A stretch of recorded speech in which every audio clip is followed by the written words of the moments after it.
constant binging on the phone. Let's get that off. These on. This one opened.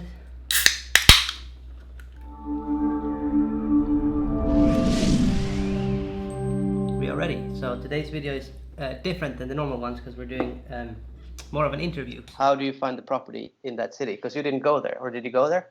No, I didn't go there, and I actually think that's better. There we go. I'm going to call a friend of mine. This friend of mine is Morgan Nilsen.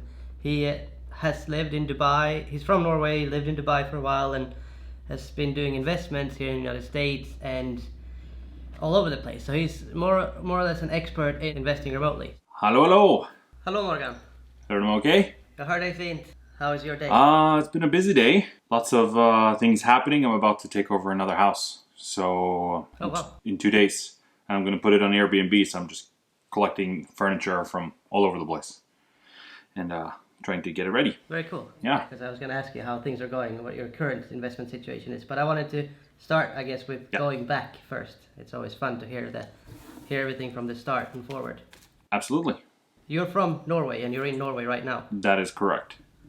But I've lived abroad you've been living all over the place. Yeah, since right after the military, I started to work for an American television channel, creating computer tournaments all over Europe. Did that for about 2 years. Then I moved to London, moved there for 3 years studying psychology. Regretted my decision to study that. When I aborted that plan, I came back to Norway and I studied to be a deck officer. And I finished that degree, but at the same time, the financial crash is happening and all the jobs for the cadets, so the most junior positions, they disappeared. Norwegian sailors are not known to be cheap, so it became impossible to get work at sea. And that's how I actually ended up in real estate. And my classmate Johan, another fellow Swede, he found your YouTube channel and he told me that I should check it out. I did. I've been following your channel for, it's kind of, is it 3 or 4 years now? Something like that. And then you and I, we met up in Florida. Man, it's been a while. 2 years? I think that's 1 or 2 years ago already, It's yeah. more than one for sure. 2 or 3. Crazy how time flies. That's scary. Yeah, man. That was a good transition though, because my next question was your first investment. So your investment career, the first deal you ever did, and then what happened after that. Well, there's a lot of moving parts to this story, so I don't really know exactly how to tell it. But basically, my wife and I, we were expecting a kid. I moved to Dubai. We needed a bigger house, so we needed to sell my wife's existing house at the time and upgrade to a bigger one. And selling that house and buying the new one basically made us a ton of money, the same as I would have made as a sailor, like after 5 years work. Oh wow. And that's when I could do the same amount of work. I can make as much money in 3 weeks, 4 weeks as I can working for 5 years. Yeah. So I basically abandoned the plan of becoming a deck officer at that time and went full on real estate. That's funny. I have a friend who's another real estate investor. He always said that if you use your head, you can decide to be. He referred to it as a lion instead of a cow. Like you can either be a cow and just keep eating all day every day to get what you need, or you can just lay around and then make the decisions that matter when the timing is right, and thereby get away with like a fraction of the time you have to invest to get the same return. Yeah, no, I completely agree with that. That's a good way to put it. Yeah. So since then, living in Dubai at the time, Dubai is a wonderful place to live, and a lot of people have made a lot of good money in real estate there. But it's very volatile there. Prices go up and down like crazy. I don't know any other place in the world that moves like Dubai. Okay. And because I'm a pretty conservative person when it comes to investing, even in the beginning of my career, the choices that I had was, do I want to invest in Norway, where I'm from, in Australia, where my wife is from, in Dubai, where I'm currently at, but don't really like the volatility. And that's when America came in, and I started investing in Indianapolis around probably a year or two before I found your YouTube channel. I had about 7 or 8 houses over there when I came across your channel.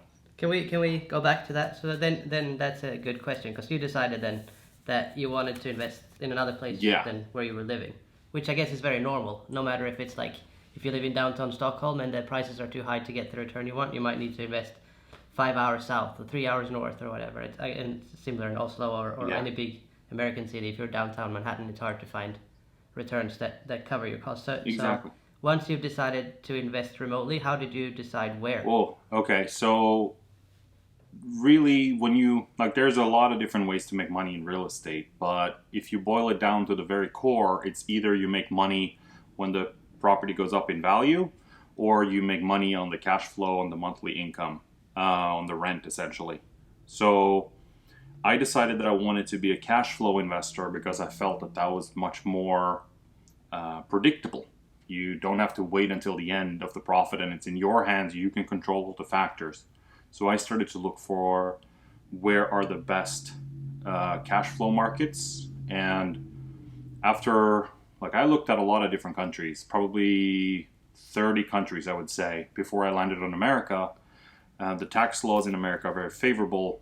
It's very investor friendly in a lot of the states. Some of the states are not investor friendly, but the ones that are far better than the Norway and Sweden. I actually went to Sweden. I went to a little place called Filipstad, just north of Karlstad, to look there. I found good properties, but eventually ended up in Indianapolis. That's where my research took me at the time. This is back in 2014.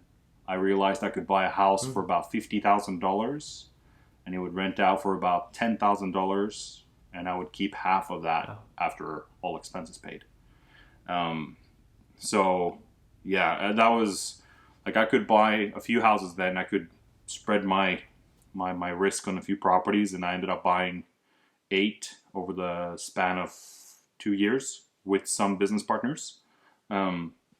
The guy we talked about before was one of them, my fellow classmate. Yeah. And have basically just been expanding from there. I've been When doing real estate you deals. found Indianapolis, how did you where did you do your research? Any special sites or any where did you find the data that you wanted to base your decision on?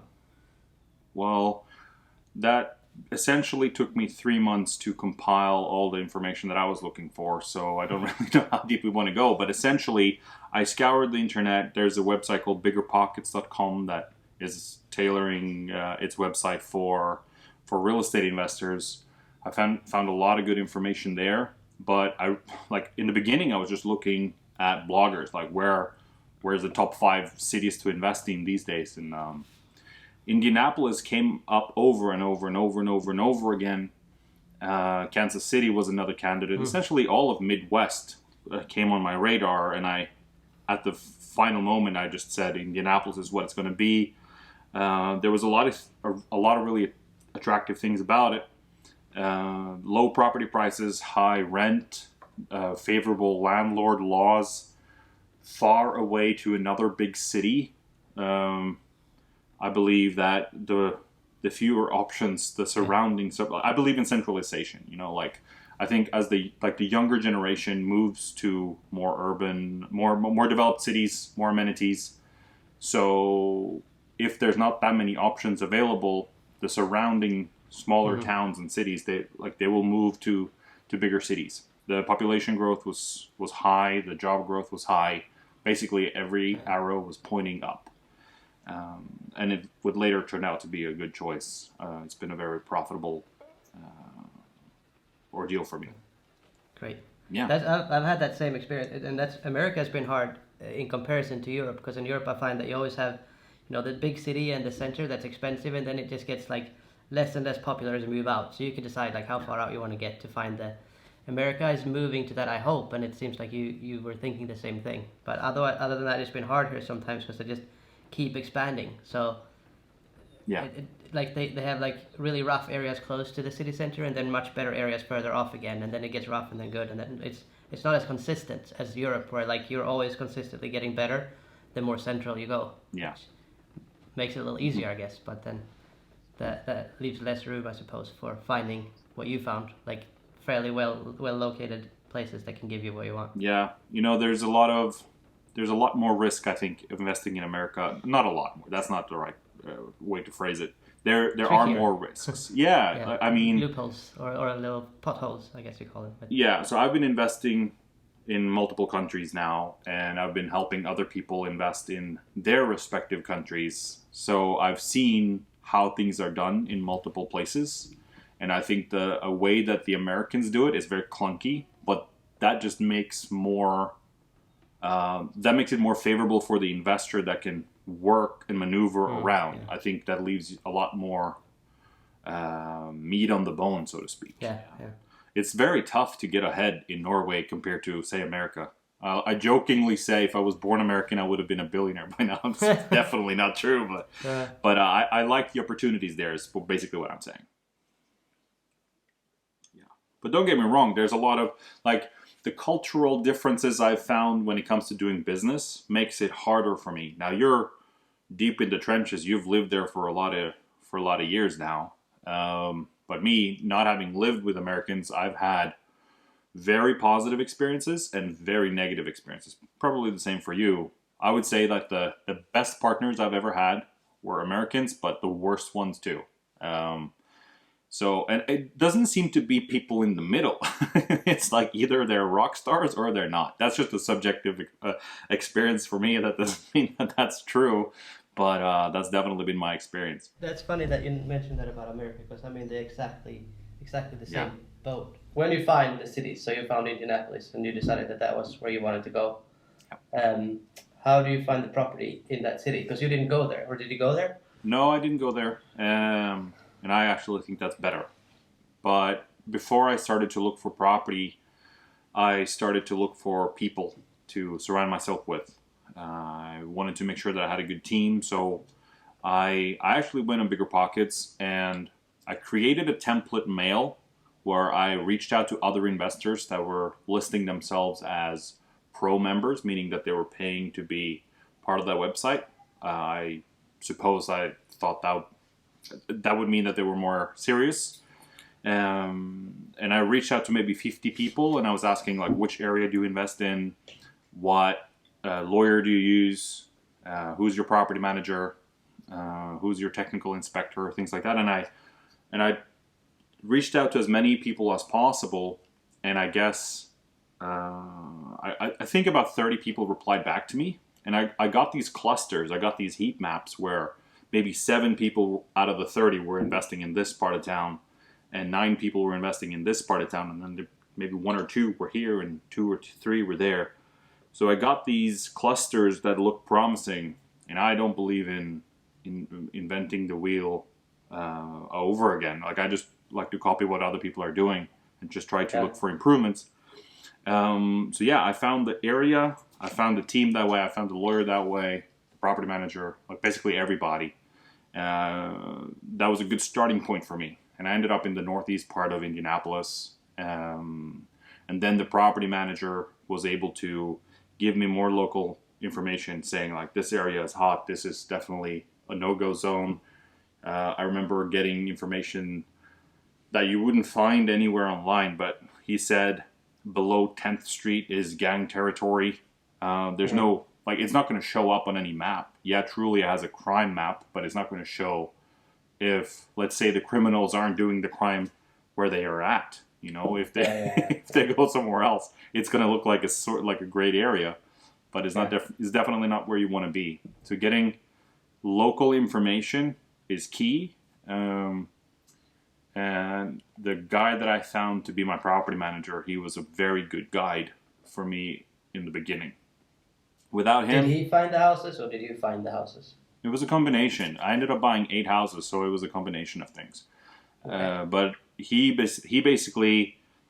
The way that we... Like, sometimes he would find a house and he would say, this is a good deal, you want to check... Like, you should check this out. Other times I would find houses and send him, and then he would go around the property with a video camera, basically giving me commentary about everything that was needed, and we would tally up all the information and try to determine how much the property would need in renovations, what it would be worth once it was done, and it gave me a very clear picture of what I was getting myself into.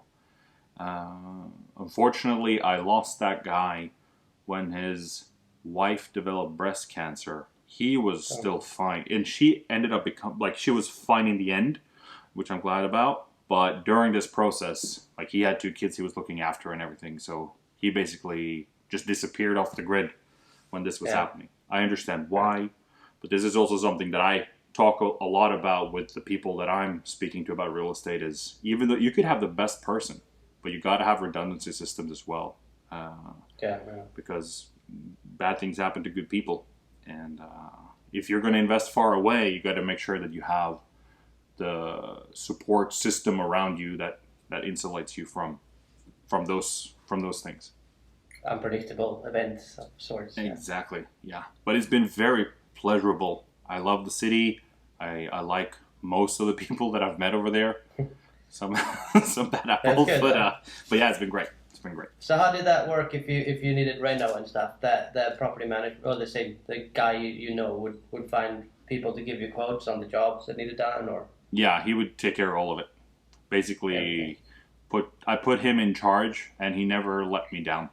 Did you pay him up front or anything, or did he just? Because I suppose this is the same person that would be your property manager when you were renting the property out. Yeah, so like I was thinking, what is the best thing for me to do when I was a newbie? I there were so many pieces of information that I was missing, so I had to make a judgment call. Do I want a big company that has a lot of people and maybe they're renting out 1,000 units?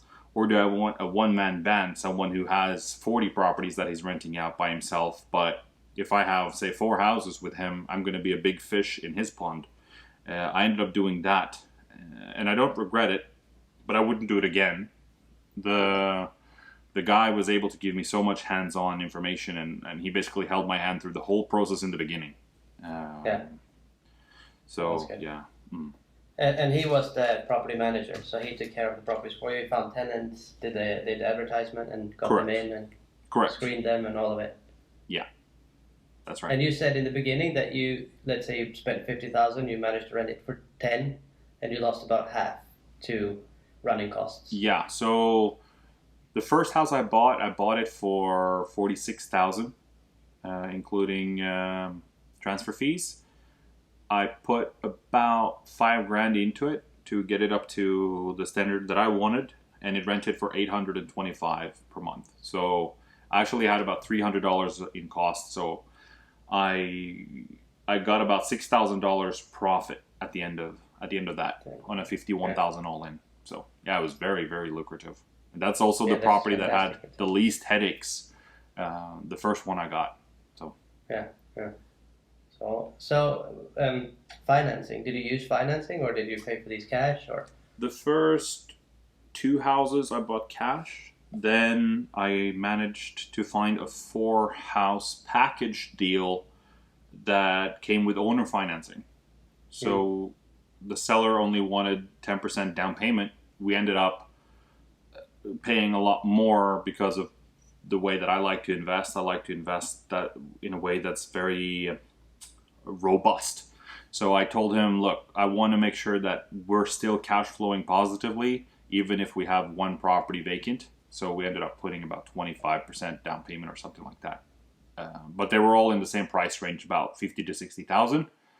That's the deal that Johan and I were part of. We had quite a few people invested in that deal, and over the years, I bought 2 more properties, and I paid cash for those as well. I've since sold everybody. Like, I've sold them all. I moved on to other things. I'm still in Indianapolis, but I'm investing in a different way over there now. Sure. So I like to talk a lot about what I do when it comes to real estate. I find it fascinating, and I love to speak to other people that find it fascinating as well. And because I had so much success and I was doing something that seemed unusual for other investors, I got a lot of attention. And I created an investment group in Dubai. I think we have just under 100 members now, where we talk about real estate investing, predominantly in America. And since I created it, obviously, I have a lot of people speaking directly with me. So now I decided, well, earlier this year, I decided to create a real estate fund where people can give money to me and then I invest it for them. And we decided to buy Airbnb properties in Indianapolis.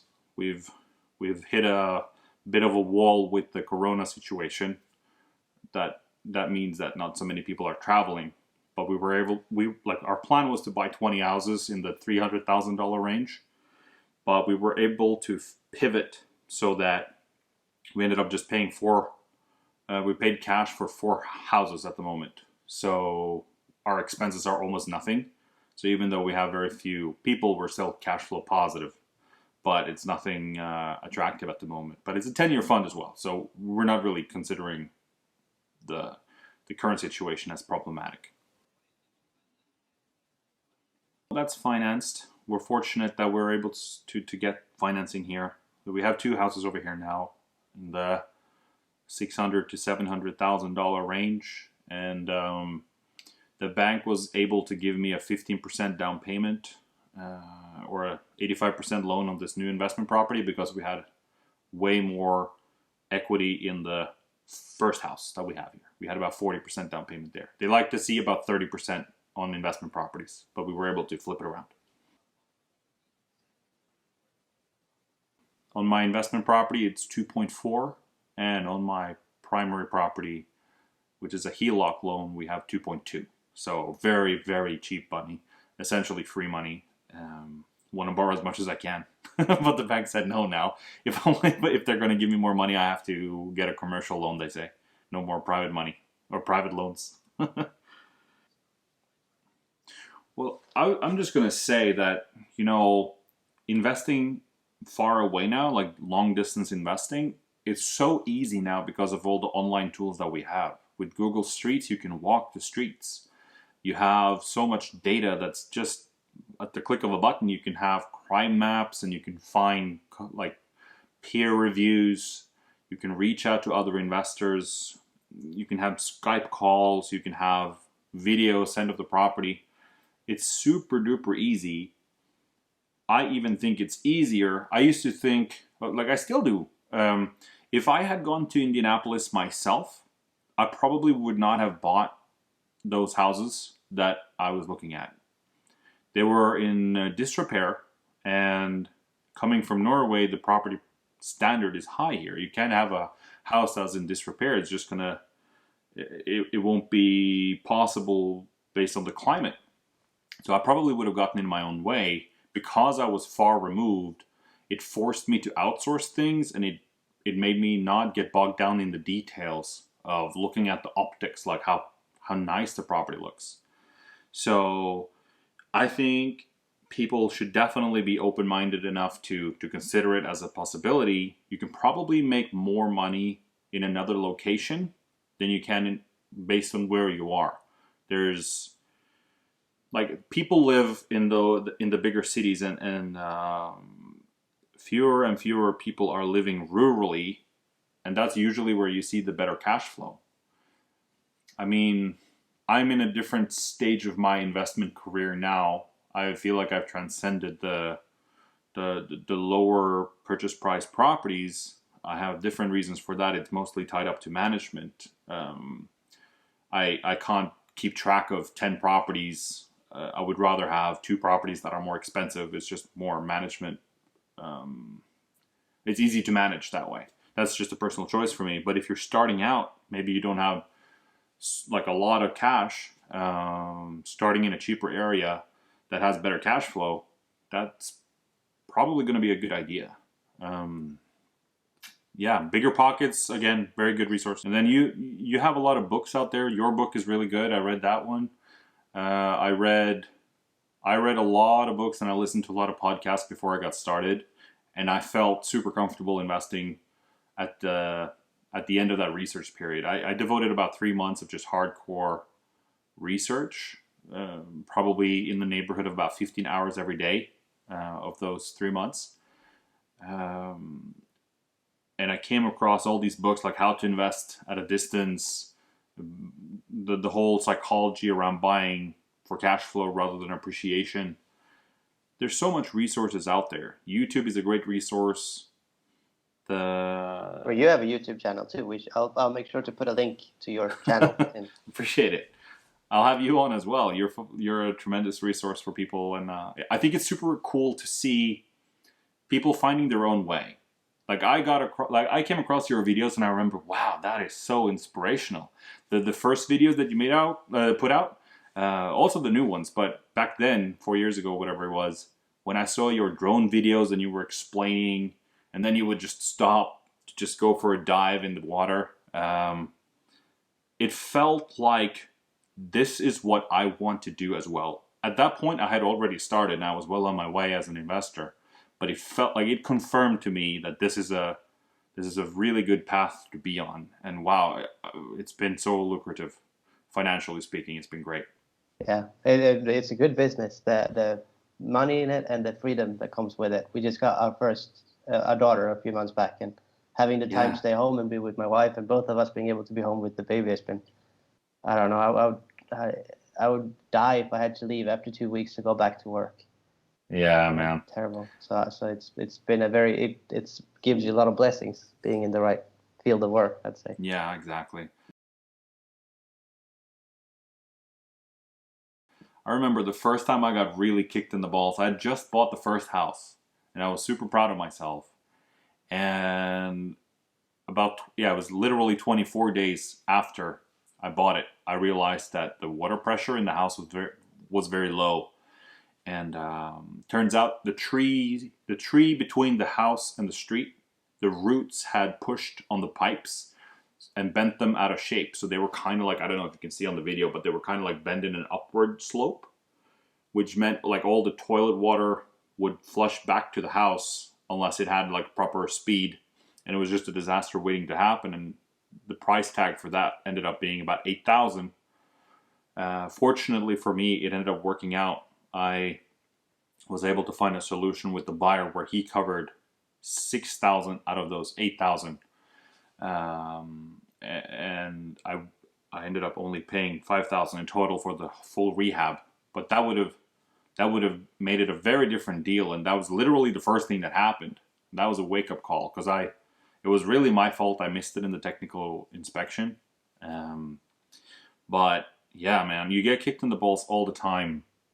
You live and you learn. That's how it. Yeah, exactly. But yeah, like I've made up that money so many more times. You see that quite a bit, don't you? Like people that get started, they buy one house and then they stop. Yeah, they have because they hit some kind of exactly. Mm-hmm. And my way of looking at it is that then you wasted that lesson. So then, because most likely you avoid those problems with the next property if you do it right and learn from your mistakes. Or what's the future? What's your dreams for the future? Well, you're kind of asking at a strange time because I have reason to believe that we are right on the cusp of another financial crash. I'm not going to be a doomsday kind of, I don't know what you call it, like an advocate for doomsday, but there seems to me to be a lot of unstable parts of our economy. And I believe in holding gold right now. I'm heavy on gold, and I'm deleveraging in riskier asset classes, and I'm trying to basically shut the hatches before the ship goes into the storm. And then once I see what kind of crash we are having, that's when I'm going to be making up my mind as to where I'm going next. Good talk. Yeah, man. Let's do it again. This was fun. Yeah, I'll put a link to your channel below so people can see your videos. Informative and I go into detail on quite a deep level on why I chose to invest in Indianapolis. I made a YouTube series there, and I'm going to record the entire Airbnb process that I'm doing here in Norway. The fund structure is a separate piece that I don't talk too much about, other than I invest in America with other people's money. But yeah, the if you're interested in Airbnb or investing at a distance, my YouTube channel covers that in quite good detail, I think. And there'll be a link right below. Awesome. Perfect. Thank you, Morgan, and we'll talk soon again. I hope this was a lot of fun. This was a lot of fun. Thank you for having me. Have a good night. You too. Bye-bye. Bye. And there you have it. That was Morgan. Morgan Nilsson. Morgan Nilsen, Norwegian, who's been living all over the world and a fantastic real estate investor. His channel, link below, and I hope you enjoy this conversation and talk again soon. Bye.